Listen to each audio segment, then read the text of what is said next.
Bismillahirrahmanirrahim. Assalamualaikum warahmatullahi wabarakatuh. Alhamdulillahirabbil alamin. Alhamdulillahilladzi hadana li hada wa ma kunna linahtadiya laula an hadana Allah. Asyhadu an la ilaha illallah wahdahu la syarika lah wa asyhadu anna Muhammadan 'abduhu wa rasuluhu la nabiyya ba'dahu. Allahumma salli wa sallim wa barik ala sayyidina Muhammadin kama dzakarahu dzakiruna al-akhyar. Wa salli wa sallim wa barik ala sayyidina Muhammadin ma ikhtalafa al-lail wan nahar. Wa salli wa sallim wa barik ala sayyidina Muhammadin wa ala al-muhajirin wal ansar. Fa amma ba'd. Ikhwatul fadalah, mari kita awali halaqah kita pada sore hari ini dengan membaca firman Allah Subhanahu wa taala di dalam surat Al-Qiyamah surat 75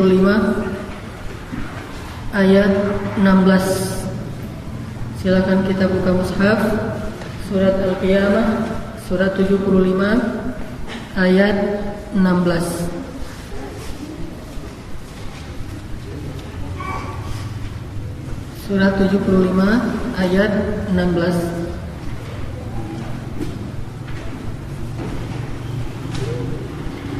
A'udzu billahi minasy syaithanir rajim. Silakan. A'udzu billahi minasy syaithanir rajim. Bismillahirrahmanirrahim. Bismillahirrahmanirrahim. La tuharrik bihi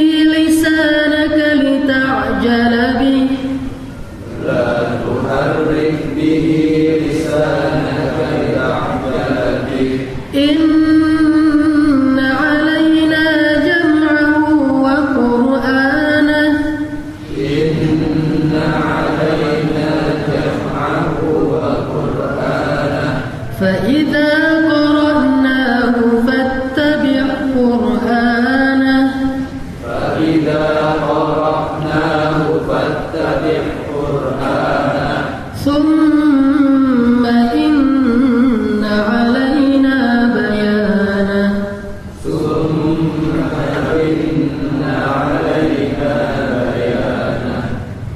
Janganlah engkau menggerakkan lisanmu untuk tergesa-gesa menguasai Al-Quran.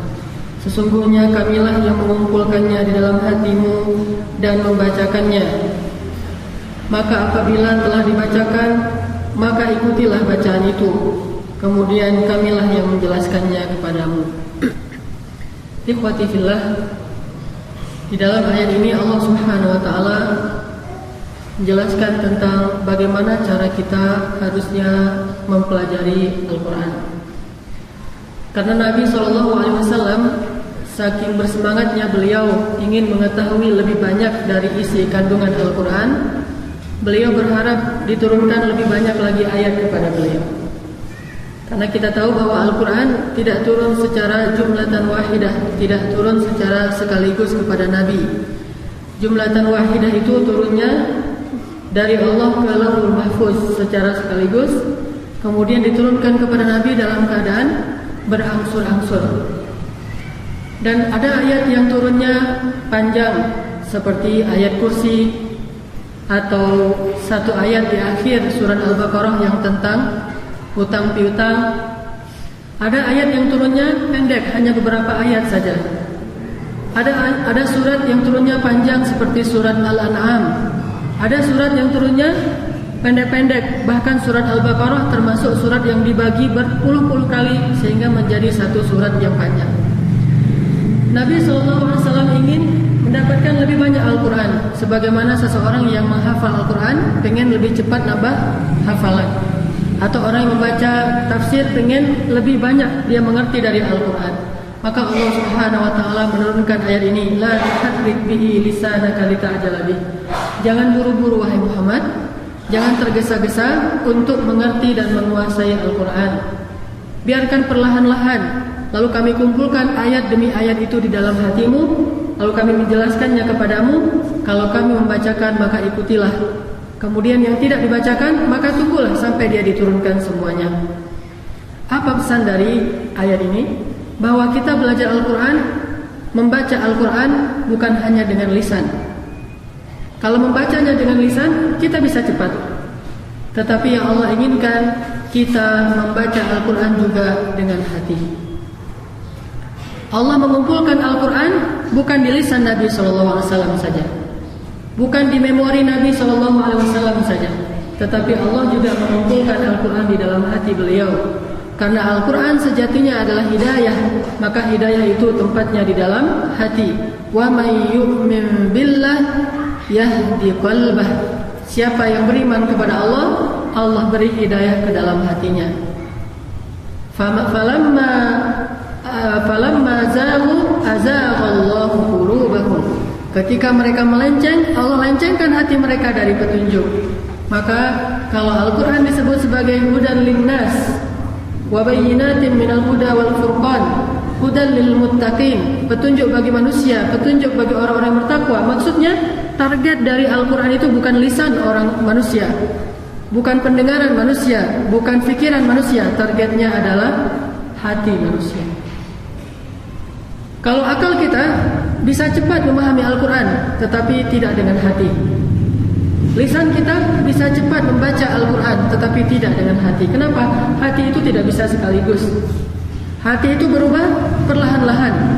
Makanya ada istilah ya musarrifal qulub, ya muqallibal qulub. Nabi berdoa, ya musarrifal qulub, sarrif qalbi ila ta'atik. Ya muqallibal qulub, tsabbit qalbi ala ta'atik. Rabbana la tuzigh qulubana ba'da idh hadaitana. Karena hati itu tidak bisa sekaligus. Perlahan-lahan dia berubah. Dan karena dia perlahan-lahan bisa berkesan, maka dalam mempelajari Al-Quran kita pun tidak boleh terburu-buru. La tuharrik bihi lisanaka lita'jala.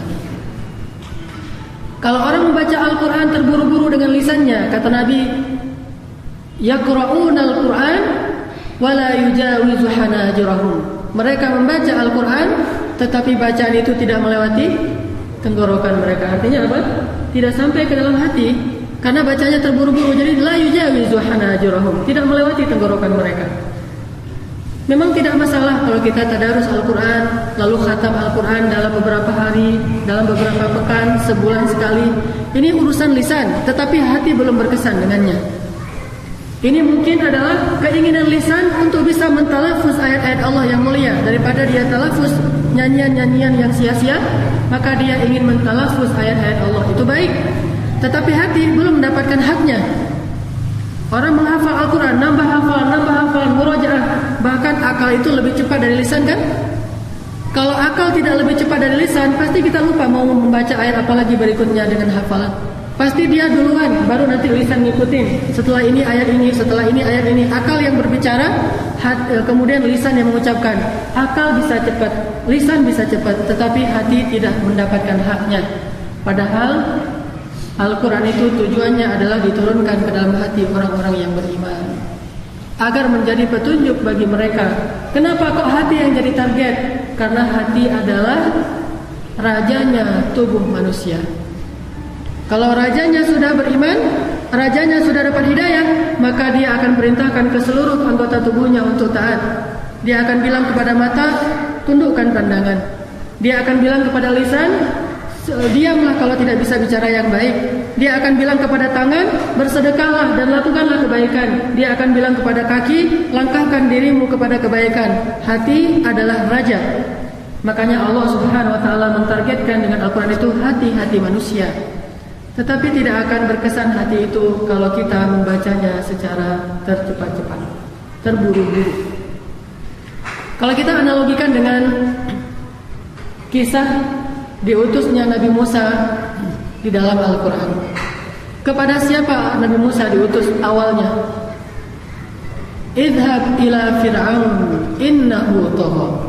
Bukan idhab ila Bani Israel, tapi idhab ila Fir'aun. Ada di surat Thaha, ada di surat Nazi'at, dan di surat-surat yang lain idhab ila Fir'aun. Kalau Bani Israel bukan gitu teksnya. Bani Israel, wa idh qala Musa liqaumihi ya qaumi dzkuru ni'matallahi 'alaikum id antum anjakum min ali fir'aun.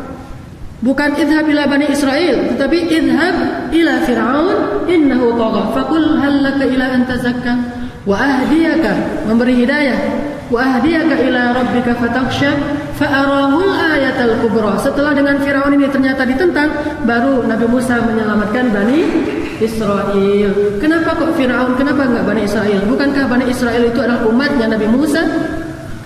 Kenapa idhab ila Fir'aun? Padahal Fir'aun bukan umatnya Nabi Musa. Karena dia menentang. Karena Fir'aun adalah rajanya mereka. Rajanya orang Egyptian, Kipti, dan rajanya orang Bani Israel. Kalau raja ini sampai beriman, maka orang Kipti dan Bani Israel semuanya akan ikut raja. Maka kata Allah, idhab ila Fir'aun wa qul lahu qawlan layyinan. Berdakwahlah kamu kepada Fir'aun, ucapkan kalimat yang lemah lembut, perlahan-lahan, jangan terburu-buru. Kenapa? Supaya Fir'aun ini mengerti dan kemudian dia memperoleh hidayah dari Allah. Kalau dia sudah memperoleh hidayah, semua pasukannya akan memperoleh hidayah. Ini maksudnya kenapa diutusnya kepada Fir'aun. Yang lain tinggal ikut aja. Atau kenapa ayat Abasa wa Tawalla itu turun? Karena Nabi fokus kepada Utbah bin Rabi'ah, fokus kepada Suhail, kemudian fokus kepada Umayyah bin Khalaf, fokus kepada Mut'im bin Adi, fokus kepada Abu Al-Hakam atau Abu Jahal. Dan datanglah seorang sahabat biasa, miskin buta, Abdullah bin Umi Maktum, ya Rasulullah, ajarkan saya ayat ini, ayat ini, ayat ini. Nabi tidak terlalu mempedulikan kedatangan Abdullah. Kenapa? Bukan tidak peduli, tetapi Nabi berpikir kalau pemuka-pemuka Quraisy ini beriman, maka ada ribuan orang di belakang mereka yang menjadi pengikut akan ikut beriman. Makanya Nabi berdakwah kepada pemuka kaum ini. Begitu juga Al-Quran. Al-Quran fokusnya kepada hati. Dan kalau hati ini sudah kena, maka seluruh tubuhnya akan mengikutinya. Jadi orang tidak dilihat dari fisiknya yang besar. Kalau hatinya kecil, dia penakut, walaupun badannya gede. Kalau hatinya tidak beriman, maka walaupun fisiknya besar, gagah, kuat, tidak sanggup ke masjid. Kenapa? Hatinya tidak beriman, sehingga dia tidak akan sanggup ke masjid. Alasannya banyak. Tetapi kalau orang yang hatinya sudah beriman, walaupun punya banyak keterbatasan, sering kan masuk di DP, di BlackBerry itu orang yang pincang tapi datang ke masjid kan ya. Terus orang yang nggak punya tangan, nggak punya kaki tapi baca Al-Quran. Terus orang di bus dalam keadaan berdesak-desakan baca Al-Quran. Orang buta hafal Al-Quran. Bahkan banyak profesor di Al-Azhar buta, tunanetra tapi profesor. Jadi tidak masalah dengan tubuh, yang masalah itu dengan hati. Makanya ada hadis, Allah tidak melihat kepada fisik kalian, tidak ke rupa kalian, tidak ke perbuatan kalian. Bukan amal ya, perbuatan itu salah terjemahannya. Bukan kepada amal, tetapi kepada perbuatan. Kalau kepada amal, Allah pasti lihat amal-amal kita. Makanya beramallah nanti fasayarallahu amalakum wa rasuluhu wal mu'minun. Jadi terjemah dari itu, innallaha la yanzuru ila suwarikum wala ila ajsadikum wala ila a'malikum wala ila amwalikum, dalam riwayat Muslim. Artinya apa? Allah tidak melihat kepada rupa kalian, tidak kepada fisik kalian, tidak kepada pekerjaan kalian, perbuatan kalian, tidak kepada harta kalian. Walakin yanzuru ila qulubikum. Allah melihat ke dalam hati kalian. Maksudnya Allah ingin mengubah hati kalian. Allah ingin menjadikan hati kalian itu masuk hidayah ke dalamnya. Jika kalian tidak menghalanginya dengan perbuatan dosa. Kalla bal rana ala qulubihim ma kanu yaksibun. Sungguh hati itu telah tertahan atau tertutup oleh perbuatan-perbuatan dosa yang yaksibun, yang selalu mereka kerjakan. Summa qasat qulubukum min ba'di dzalika fahiya kal hijarah aw ashaddu qaswah. Wa inna minal hijarati lama yatafajjaru minhul anhar wa inna minha lama yashaqqaqu fayakhruju minhul ma'. Tetapi hati ini lebih keras daripada batu. Bahkan batu saja bisa berlubang dengan air. Secara perlahan-lahan, lama-kelamaan dia akan berlubang. Ada cenah, tapi ini cenah yang mungkin bisa kita ambil pelajaran tentang cerita julukan Ibnu Hajar. Tapi saya juga belum tahu nih riwayatnya benar apa enggak. Kenapa disebut Ibnu Hajar anak batu? Karena keras. tidak bisa mengerti ilmu, tapi karena beliau rajin belajar akhirnya mengerti juga. Tapi saya nggak tahu ini benar apa enggak ya. Tapi ilustrasinya ya seperti itulah kurang lebih. Batu saja kalau terus-menerus diteteskan air yang lembut secara perlahan, maka batu itu lama-kelamaan akan berbentuk lubang. Apalagi hati manusia harusnya. Tetapi karena banyak perbuatan dosa, kemudian hati itu tidak lagi mendapatkan hidayah. Qasat summa qasat qulubukum khatamallahu ala qulubihim dan sebagainya, fi qulubihim marad. Kan banyak banget nih ayat tentang hati, menunjukkan bahwa hati manusia itulah yang ditargetkan oleh Al-Quran. Dia menjadi petunjuk bagi hati manusia. Makanya kalau orang baca Al-Quran gak pakai hati, mau khatam 30 juz gak ada pengaruh apa-apa bagi dia ayat itu. Makanya judul kita dengan momentum nuzulul Quran beberapa hari ini, jangan cuma memperingati nuzulul Quran hanya membaca sejarah turunnya Al-Quran. Itu berarti membaca Al-Quran dengan akal, memori, wawasan, tidak akan berkesan ke dalam hati. Terus diperingati setiap tahun nuzul Quran, tapi tidak ada kesan apa-apa. Kenapa? Ada orang yang membaca Al-Quran dengan akalnya, mencari ayat-ayat ilmiah, membaca ayat-ayat sejarah hanya untuk tamattu akli, untuk merasakan sensasional secara berfikir. Ini nggak dapat hidayah. Baca cerita Ashabul Kahfi, anjingnya misalnya Chihuahua misalnya. Jenis anjingnya apa?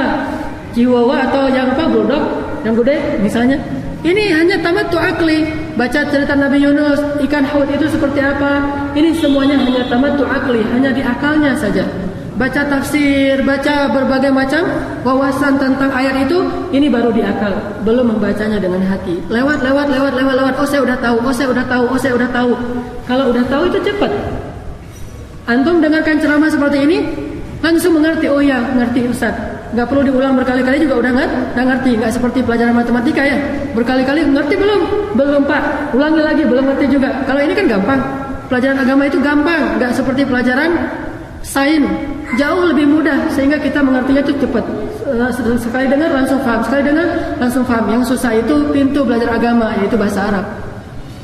Kalau ilmu agamanya itu gampang, tetapi pintunya ini yang susah dibuka, yaitu bahasa Arab. Ada nahwu, ada saraf, ada balaghah, ada segala macam.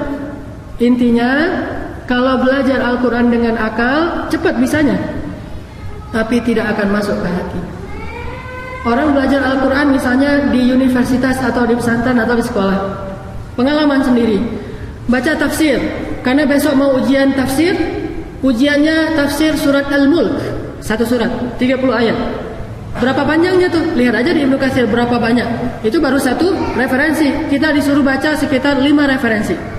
Ibnu Katsir baca, Al-Qurtubi baca, Al-Maraghi baca, kemudian Bahrul Muhit baca, berbagai macam tafsir suruh baca satu surat. Sehingga kita kebutlah satu malam itu baca semuanya, faham. Besok ujian bisa jawab, dapat nilai mumtaz, excellent, tetapi hatinya enggak berpengaruh apa-apa. Kenapa? Dia membaca Al-Quran dengan akalnya, bukan dengan hatinya. Kemudian ada juga yang membaca Al-Quran dengan memorinya, dia hafal. Bahkan ada orang yang hafal Al-Quran 1 bulan khatam, 1 tahun khatam, setengah tahun khatam. Ini membaca dengan memorinya. Semua ini baik, cuma belum sempurna sampai ke dalam hati. Kalau belum sampai ke dalam hati, menggunakan akal memang perlu. Menghafal, apalagi pahalanya gede. Tetapi kalau belum sampai ke dalam hati, tidak ada nilainya. La yujawizu hanajirahum.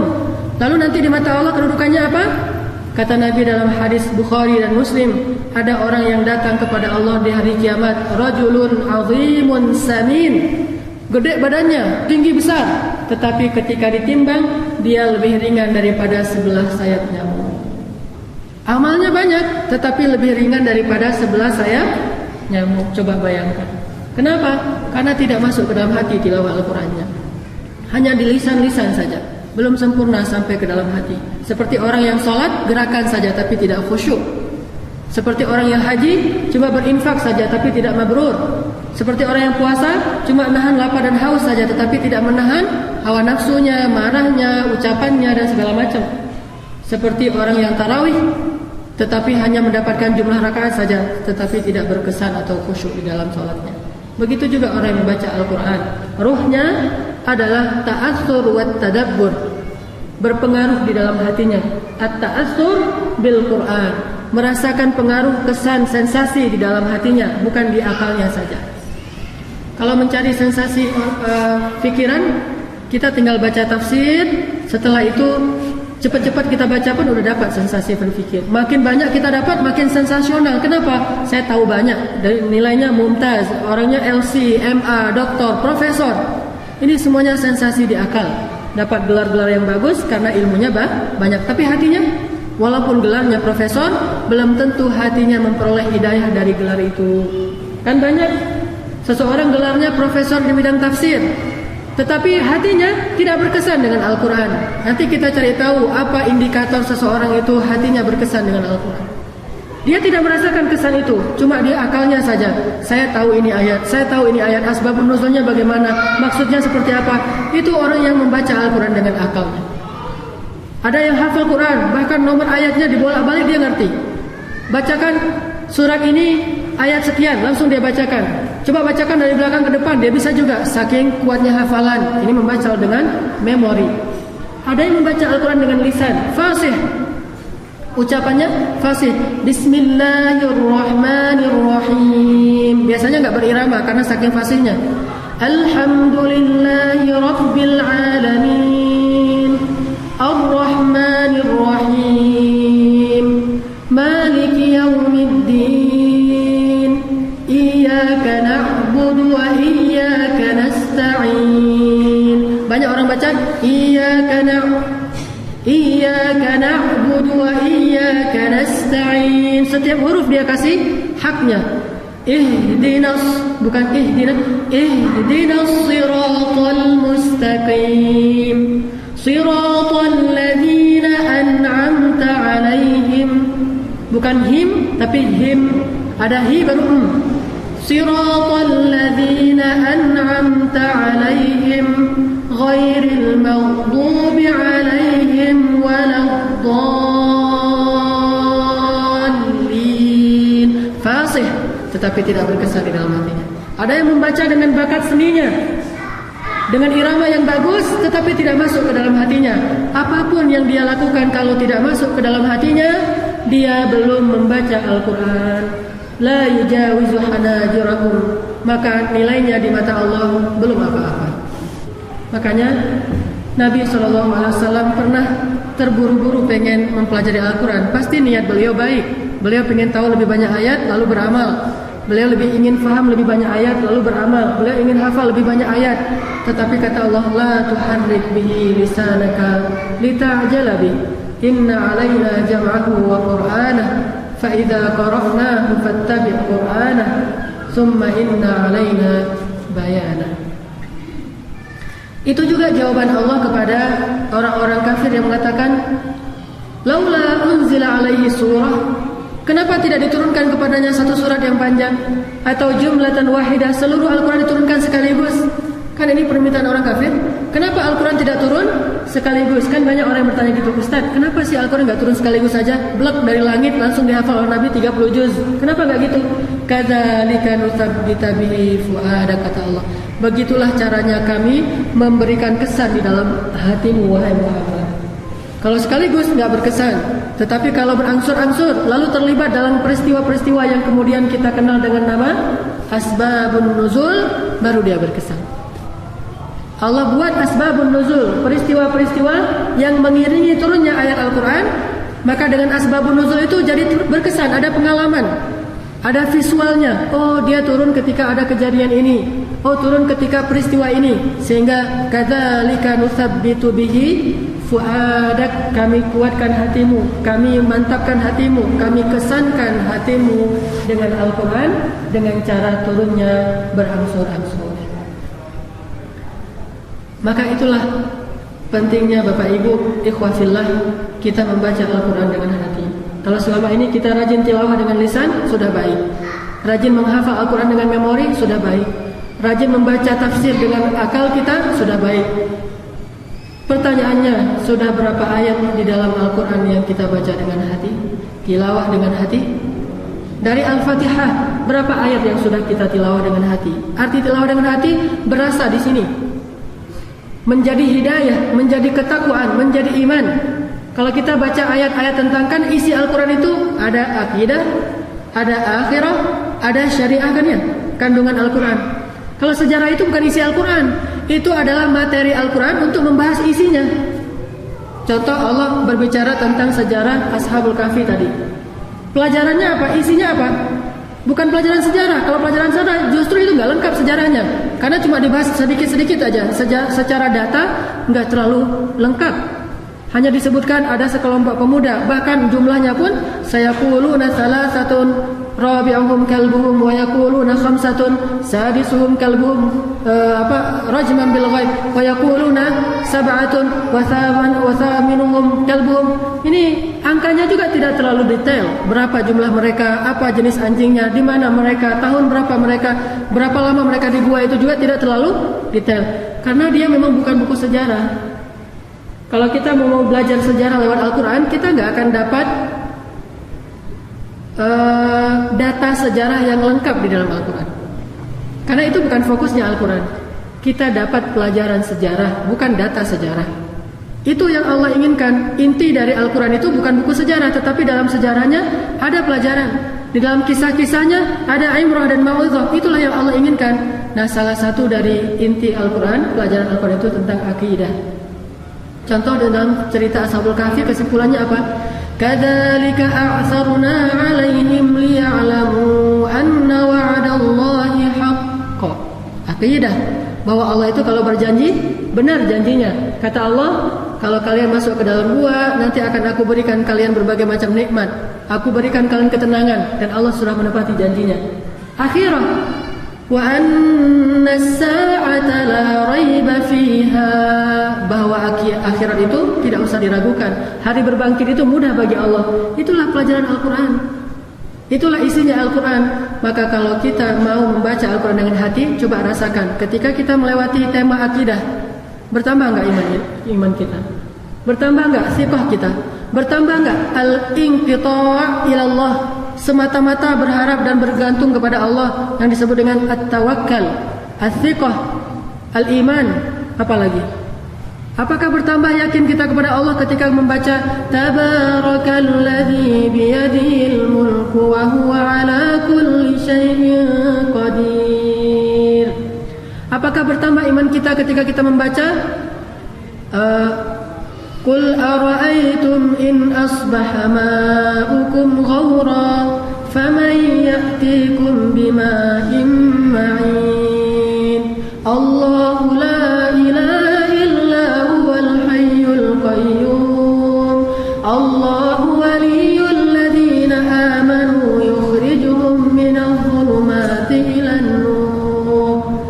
Ayat-ayat akidah, ayat-ayat tentang Allah, ayat-ayat tentang tauhid, ayat-ayat tentang kebesarannya. Inna fi khalqis samawati wal ardh wa ikhtilafil laili wan nahar la ayatin li ulil albab.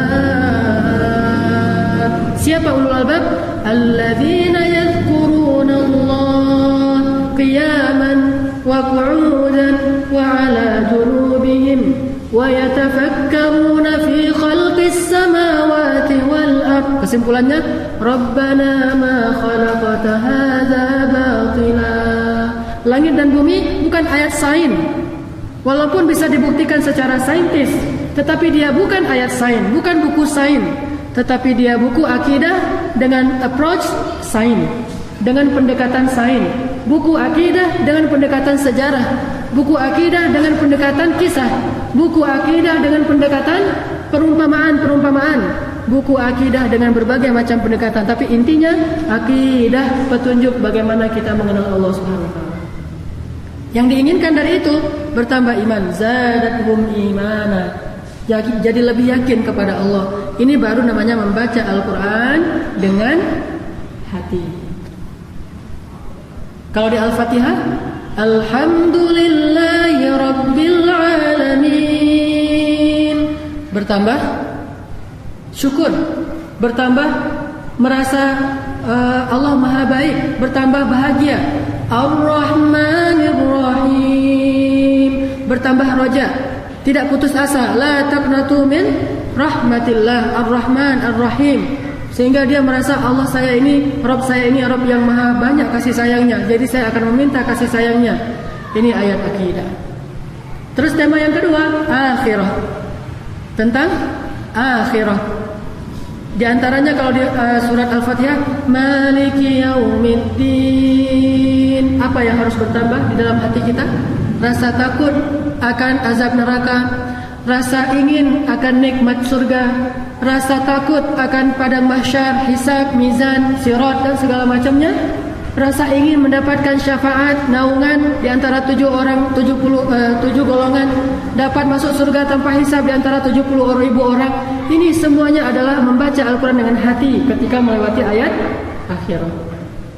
Kita baca, La uqsimu biyaumil qiyamah wa la uqsimu bin nafsil lawwamah. Ayahsabul insanu allan najma'a 'idhamah bala qadirina 'ala an nusawwiya banana bal yuridul insanu liyafjura amamah yas'alu ayyana yawmul qiyamah fa idza bariqal basar wa khasafal qamar wa jumi'a asy-syamsu wal qamar yaqulul insanu yawma idzin aynal mafar kalla la wazar ila rabbika yawma idzinil mustaqar yunabba'ul insanu yawma idzin bima qaddama wa akhkhar balil insanu ala nafsihi basirah walau alqa ma'adhirah. Itu ayat tentang akhirat, tentang kiamat. Sudahkah itu berkesan di dalam hati kita? Ketika kita mengerti ternyata manusia nanti berdebat bukan dengan orang lain dulu, berdebat dengan anggota tubuhnya. Tangannya menuduh dia dengan tuduhan yang jelek-jelek. Dia mengatakan, ya tangan, kenapa engkau rela tega menyakiti saya? Matanya mengatakan yang jelek, wahai mata, kenapa engkau tega menyakiti saya? Maka pada hari itu setelah lisannya selalu walau alqa ma'adhirah menyebutkan alasan-alasan, Allah tutuplah lisannya. Kemudian tenanglah seluruh anggota tubuh menghujat dirinya sendiri. Dari mulai ujung rambut sampai ujung kakinya menghujat dirinya sendiri. Pada hari itu manusia akan bersaksi atas, bukan untuk. Kalau untuk itu meringankan, kalau atas itu memberatkan. Akan bersaksi atas dirinya sendiri walaupun dia sudah banyak beralasan dan membela diri tidak bisa. Apakah ayat seperti ini berkesan di dalam hati kita, atau sekedar kita lantunkan dengan suara yang bagus saja dengan lisan kita, atau sekedar hafalan kita yang lancar? Tergantung dengan apa kita membaca Al-Quran.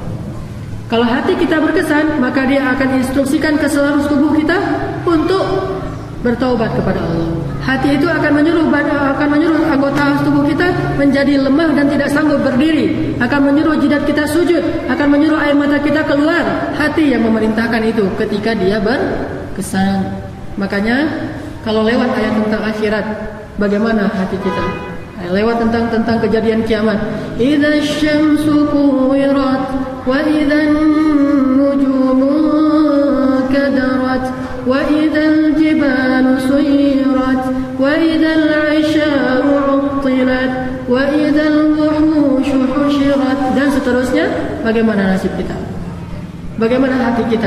Idza zulzilatil ardu zilzalaha wa akhrajatil ardu athqalaha wa qala al insanu ma laha al-qari'atu mal qari'atu wa ma adraka mal qari'ah al-haqqah dan segala macam, al-infitar, al-insyiqaq dan sebagainya. Bagaimana hati kita? Apakah dia merasakan sensasi, ta'atsur, pengaruh, kesan? Di antara kesannya adalah wajilat, menjadi gemetar, sehingga dia akan perintahkan ke seluruh tubuhnya gemetar. Apa arti seluruh tubuh gemetar? Dia ketakutan, sebagaimana kata Allah, taksyairul julud, juludnya, kulitnya semuanya gemetar. Apa arti kulit gemetar? Coba lihat kulit kita gemetar, susah kulit gemetar. Arti kulit gemetar, seluruh tubuhnya gemetar. Karena seluruh tubuh manusia dibalut dengan kulit. Makanya kata Allah, kulit mereka gemetar. Artinya tubuh mereka gemetar. Kenapa? Karena hatinya gemetar. Terus juga ada ayat tentang syariat. Ayat syariat itu kan 3 tema Al-Quran. Akidah, akhirah, syariah. Syariah itu di dalamnya ada ayat perintah, ada ayat larangan, ada ayat keutamaan-keutamaan, ada ayat dakwah, ada ayat nilai-nilai, mana yang baik, mana yang buruk, yaitu akhlak. Itu semuanya masuk ayat syariah. Kalau kita lewat ayat syariah, bagaimana hati kita? Merasa syarhus sadar, sami'na wa ata'na, taqwa, kata Nabi, at-taqwa hahuna. At-taqwa hahuna. At-taqwa hahuna. Taqwa itu, taat itu di sini. Taat itu di sini. Taat itu di sini. Karena takwa itu sami'na wa ata', berarti bisa disebut takwa itu ketaatan. Ketaatan itu di sini, ketaatan itu di sini, di dalam hati. Atau sebaliknya, ketika kita membaca Al-Quran, justru yang terasa di dalam hati kita itu haraj, merasa sempit, merasa berat, merasa ogah, merasa terbeban. Berarti kita membaca Al-Quran dengan hati ataupun mendustakan Al-Quran dengan hati. Sekarang kita lihat apa indikator atau gambaran orang yang membaca Al-Quran dengan hati. Coba buka surat Maryam, surat 19 ayat 58. Surat 19 ayat 58. Kalimat terakhir dari ayat ini. Idza tutla 'alaihim ayatur rahmani kharru sujjadan wa bukiya. Itulah indikator seseorang membaca Al-Quran dengan hatinya. Ada 3 indikatornya. Ayat 58. Indikator pertama apa? Kharru. Indikator kedua, sujjadan. Indikator ketiga, bukiya. Ini kalau seseorang membaca Al-Quran dengan hati. Pertama, kharru. Apa itu kharru? Kalau dalam terjemahan artinya tersungkur. Apa tersungkur? Apa arti tersungkur? Gak kuat berdiri, itu arti tersungkur. Saking takutnya kepada Allah, itu lututnya jadi lemas, sehingga gak kuat berdiri. Kenapa? Dia yakin sekali bahwa berita yang dia dengar ini dari yang maha benar dan benar-benar mengerikan. Coba bayangkan seorang ibu punya anak masih kecil, cinta banget sama anaknya. Anaknya lucu, cantik, baik, soleha, kecil, pintar. Lagi lucu-lucunya dibawa sekolah ke sekolah TK. Pas ibunya lagi di mana gitu, dia dapat telepon dari gurunya. Dapat telepon, isinya apa? Kata gurunya, anak ibu kecelakaan, ditabrak truk pula misalnya, dan nyawanya tidak terselamatkan. Ibu ini kuat berdiri nggak? Nggak akan kuat berdiri. Kenapa? Karena dia begitu menghayati dengan perasaannya, dengan hatinya, dan dia tahu berita itu benar karena dari orang yang dia percaya. Tapi coba kalau nomornya nggak dikenal, ada yang telepon gitu, kamu siapa? Jangan-jangan ini penipuan kan ya? Dia nggak percaya. Kalau dia nggak percaya, berarti lututnya tetap kuat berdiri kan? Tapi ketika dia percaya, langsung lemes. Ini tergantung iman, tergantung hatinya. Makanya kalau hatinya sudah beriman dengan berita Al-Quran tentang orang yang diberikan kitab sebelah kanan, diberikan kitab sebelah kiri, orang yang di dalam nerakanya kehausan minum lalu terbakarlah perutnya dan tidak menghilangkan hausnya. Ketika dia mendengar berita ini dan dia tahu ini benar, maka lututnya nggak kuat berdiri.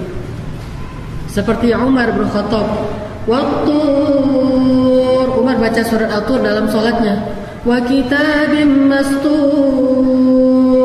fi raqqin manshur wal baitil ma'mur was saqfil marfu' wal bahril masjur. Sudah selesai sumpah-sumpah, ketika sampai di ayat inna 'adzaba rabbika lawaqi' ma lahu min dafi' inna 'adzaba rabbika lawaqi'. Diulang-ulang, akhirnya Umar jatuh, gak kuat lagi berdiri. Makin diulang makin lemas, makin diulang makin lemas. Puncaknya kharru, dia terjatuh, tidak kuat berdiri. Ini namanya membaca Al-Quran dengan hati. Pernahkah kita merasakan ini? Nggak kuat berdiri gara-gara bacaan Al-Quran? Pernah, soalnya bacanya 1 juz, jadi nggak kuat berdiri. Bukan karena ayatnya, bukan karena kesannya, tetapi karena lamanya. Pernah kan? Kayak kalau nggak salah di Al-Latif deh, beberapa tahun yang lalu awal-awal kita buat Qiyamul Lail, ada yang jatuh ke belakang, ngantuk soalnya. Bacanya pernah nggak panjang-panjang amat, cuma 2 lembar, sudah jatuh, ngejeblak ke belakang. Pernah juga di Masjid Al-Islah Jalan Suci itu benar-benar jatuh tuh, bukan jeblak ke belakang, ke depan, kena dinding karena dia saf pertama, depannya dinding, buat jatuh, ininya benjol, salah 1 juz. Nah ini pernah tersungkur, tapi bukan karena kesan, tersungkur karena kelamaan. Gak masuk ayat itu, gak masuk kategori. Yang masuk ke kategori, dia tersungkur karena takut kepada Allah, lututnya jadi lemes, gak sanggup berdiri. Seperti Umar, seperti Jibril. Bagaimana sabda Nabi tentang Jibril ketika Mi'raj? Saat Nabi berada di Sidratul Muntaha, Jibril menunggu Nabi di Sidratul Muntaha dengan wujud aslinya. Walaqad ra'ahu nazlatan ukhra 'inda Sidratil Muntaha. Jibril wujud aslinya, berdiri dengan gagahnya. Tapi ketika Allah berfirman menyuruh Nabi Muhammad untuk naik ke Arash, Jibril enggak kuat berdiri, takut kepada Allah. Gimana Jibril jatuhnya? Gini Jibril jatuhnya. Kata ulama, seperti sehelai jubah, anggap aja ini jubah yang dipegang ujungnya, lalu tiba-tiba dilepas. Begitulah Jibril jatuh. Tidak ada tenaga sama sekali. Enggak jatuh pelan-pelan. Saking tidak bertenaganya Jibril, seperti sehelai jubah yang dipegang begini, digantung, tiba-tiba dilepas, jatuhnya. Begitulah Jibril jatuh. Padahal dia adalah di quwwatin 'inda dzil 'arsy makin. Di quwwah, punya kekuatan yang luar biasa. Bahkan dia muta'an sama amin, ditaati di langit dan terpercaya oleh Allah, diberikan wahyu untuknya untuk disampaikan kepada Al-Amin di dunia. Al-Amin di langit, Ar-Ruh Jibril. Al-Amin di dunia, Muhammad Rasulullah SAW. Di kuat sekali orang makhluknya. Malaikat yang paling kuat, paling gagah, paling ditakuti, paling disegani, paling luar biasa mulia.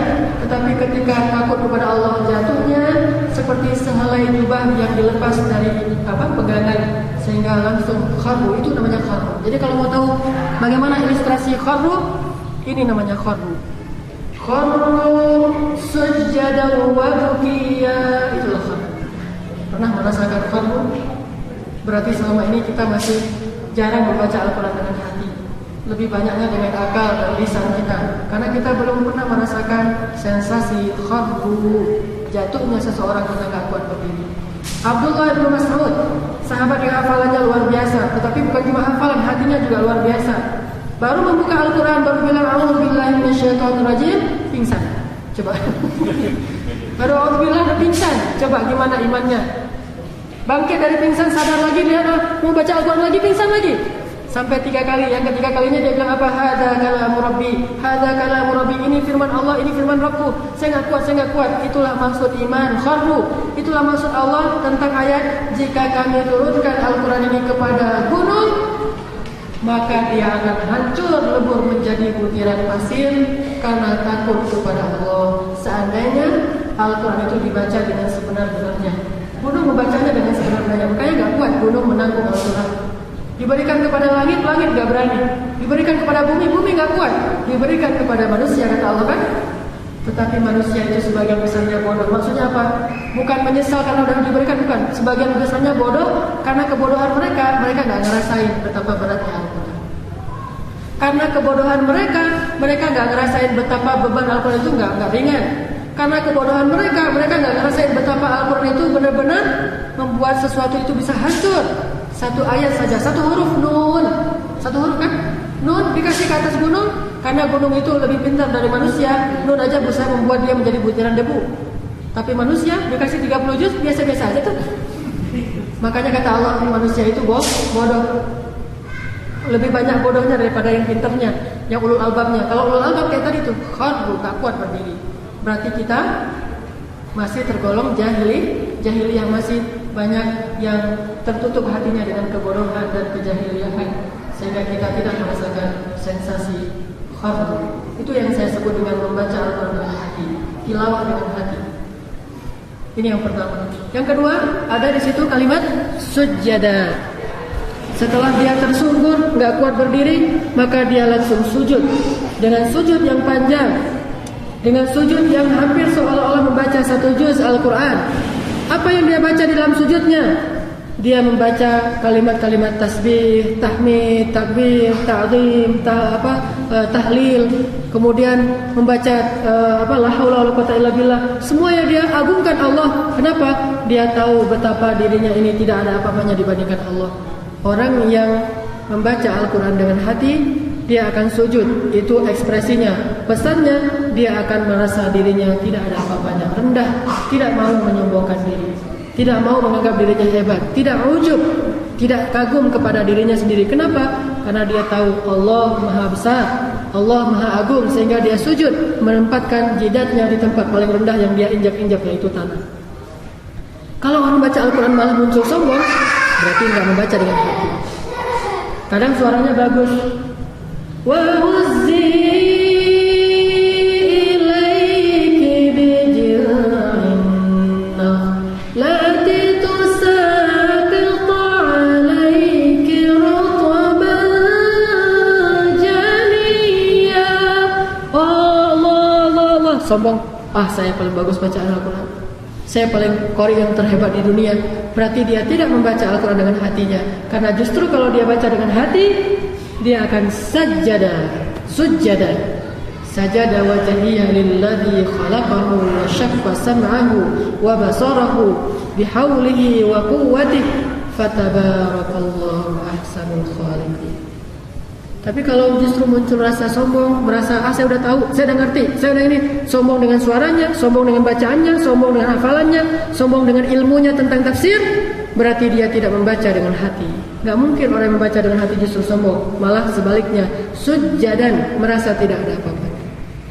Subhanaka Rabbana la ilma lana illa ma 'allamtana wa ma utitum minal ilmi illa qalila, kecuali sedikit. Makanya datang memang namanya sombong atau ujub itu, kata para ulama, lebih halus daripada langkah-langkah semut. Nggak berasa tiba-tiba udah ada dalam hati kita. Ujub, ria, sombong itu lebih halus daripada langkah-langkah semut, tiba-tiba muncul dalam hati kita. Tapi ketika dia muncul langsung kita keluarkan lagi. Kamu jangan datang dalam hati saya, karena bukan tempat kamu di dalam hati saya. Tempat kamu di dalam hati orang-orang yang munafik. Di dalam hati saya tidak ada sifat sombong. Sehingga kita buang dengan astagfirullahaladzim. Biasa muncul itu. Apalagi kalau kita bacaannya baik sedikit, itu mulai muncul semut-semut, langkah-langkah semut sombong itu datang dalam hati kita. Ditambah lagi orang memuji kita, ditambah lagi banyak pengikutnya. Ini makin mudah sombong. Sehingga kita usir dia dengan astagfirullahaladzim. Ini orang yang membaca Al-Quran dengan hati. Tapi kalau baca Al-Qurannya bukan dengan hati, malah dia senang, malah dia buat-buat, akhirnya jadi nggak bagus malah ya. Kan yang bagus itu bukan dibuat-buat kan? Yang bagus itu membacanya dengan sedih, dengan hatinya, walaupun suaranya serak. Tetapi kalau dia buat-buat justru jadi nggak enak dengarnya. Ini sujjada. Yang ketiga, gambaran orang yang membaca Al-Quran dengan hati itu selain kharru sujjada wa bukiya. Insya Allah kalau ini mungkin kita pernah ngerasain. Yang paling belum pernah kita rasain itu yang pertama tuh, itu yang paling berat. Itu tingkat tertinggi itu, sampai lemes lututnya, itu baru benar-benar beriman. Kalau sujadan insya Allah kita berusaha. Tetapi kalau yang bukiyah, insya Allah beberapa kali kita mudahlah. Terutama kalau lagi banyak masalah ya. Tapi itu nggak masuk kategori juga tuh, sama kayak tadi. Banyak masalah gitu, banyak utang, atau lagi ribut sama pasangan, lagi sedih gitu, baca Al-Quran. Ayatnya padahal ayat tentang hal-hal yang sifatnya nggak harus menangis, karena ayat kisah kan, mau nangisin apa kan, belum selesai juga ceritanya kan ya. Kisah misalnya wadkur fil kitab Ibrahim, dia nangis sendiri tuh. Kenapa dia nangis? Karena terbawa oleh sedihnya. Ini bukan itu maksudnya. Buki ya di sini dia tidak menangis kecuali karena dia menangisi dirinya sendiri yang belum bisa mengamalkan ayat. Menangisi dirinya yang mungkin takut kepada Allah Subhanahu wa taala. Tangis karena takut, khauf. Itu baru namanya menangis. Tafidhu minad dam. Apa itu tafidh? Tafidh itu fayadhan. Fayadhan itu bahasa Arab artinya banjir. Tafiyadhu minad dam'i artinya air matanya tuh bercucuran, banjir air mata, saking banyaknya dia menangis. Itu berarti orang yang membaca Al-Quran dengan hati. Para sahabat dulu, kalau kita sholat subuh di Masjid Nabawi pada masa itu, kita akan lihat mata-mata mereka rata-rata bengkak. Kenapa? Malamnya kebanyakan nangis, bukan kebanyakan tidur. Kalau kita bengkak juga, tapi kebanyakan tidur. Kalau mereka bengkak, kebanyakan nangis. Ini karena mereka membaca Al-Quran dengan hatinya. Bahkan seorang raja Ethiopia, raja Afrika yang bernama An-Najashi saja, yang waktu itu belum beriman, ketika mendengar dibacakan Al-Quran surat Maryam, dia nangis. Akhirnya dia beriman, dan dia yang pertama dilakukan sholat gaib oleh Nabi SAW, sehingga muncullah syariat sholat gaib.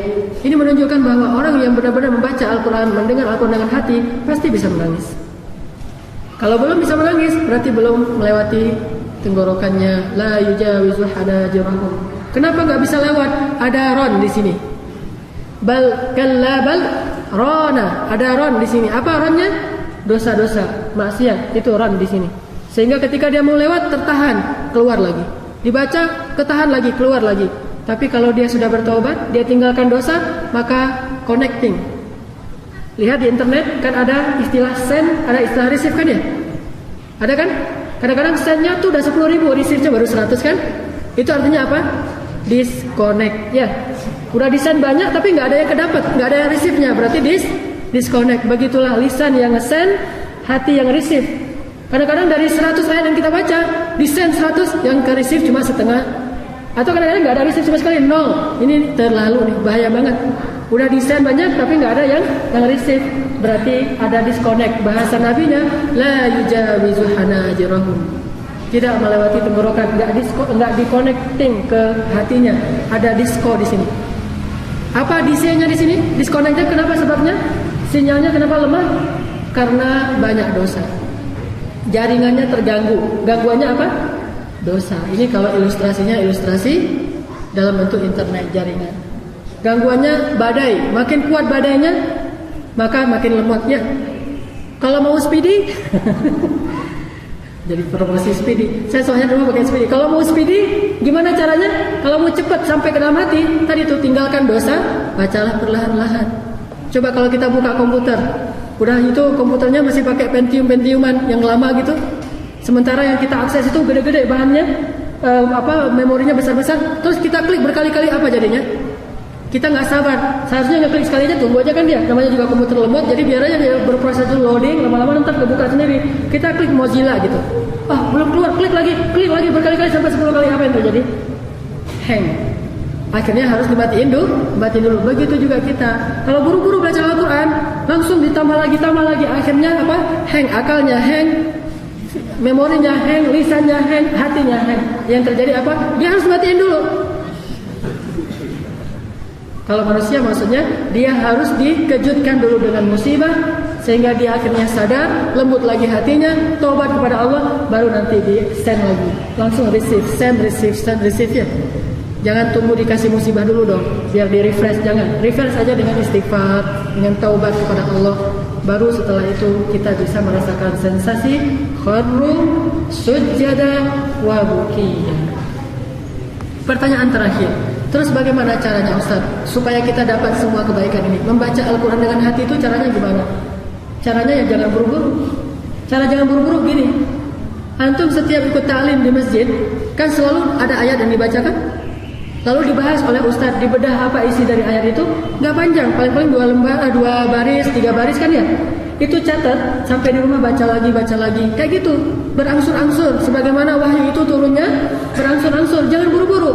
Jangan dicatat di masjid, tapi di rumah bacanya Al-Baqarah, nggak nyambung dengan yang tadi dibahas, nggak akan berkesan.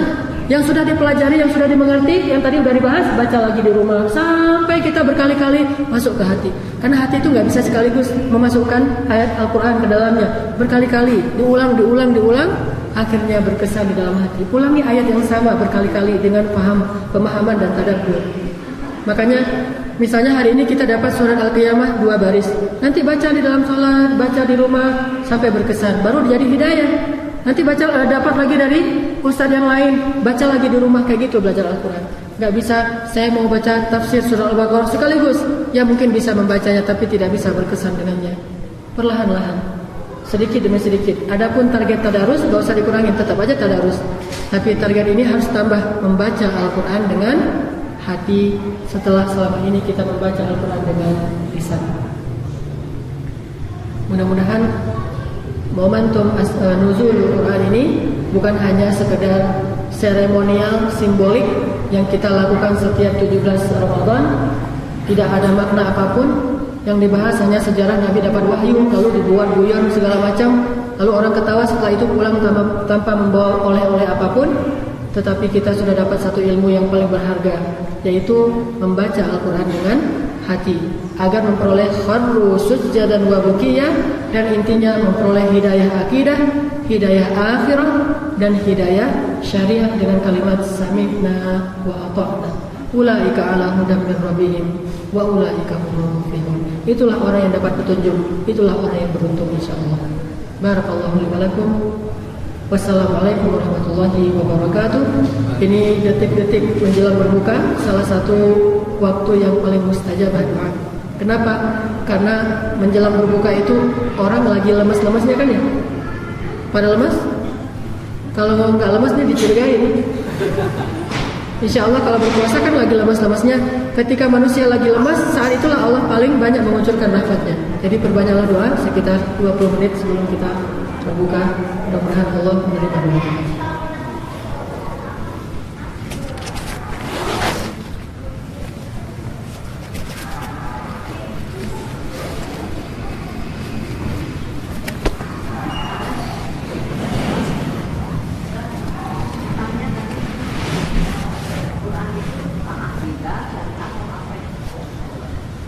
Akidah, akhirat, syariah. Akhirat.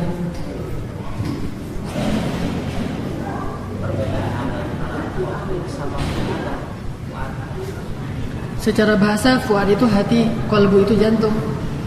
Cuma secara tafsir saya nggak tahu detailnya, harus baca dulu. Man tsabbitu bihi fuadak atau yahdi qalbak. Allahu a'lam. Kalau kita tanya kepada ulama Al-Azhar sering jawab gini, istilah yang berbeda untuk maksud yang sama. Seperti fuad, sudur, qalb. Tiga hal itu, sadrun atau sudur, fuad atau qalb. Maka semua ini istilah yang berbeda untuk maksud yang sama, yaitu jiwa kita. Memberi hidayah ke dalam batin kita itu. Cuma persis detail tafsirnya harus baca dulu di tafsir.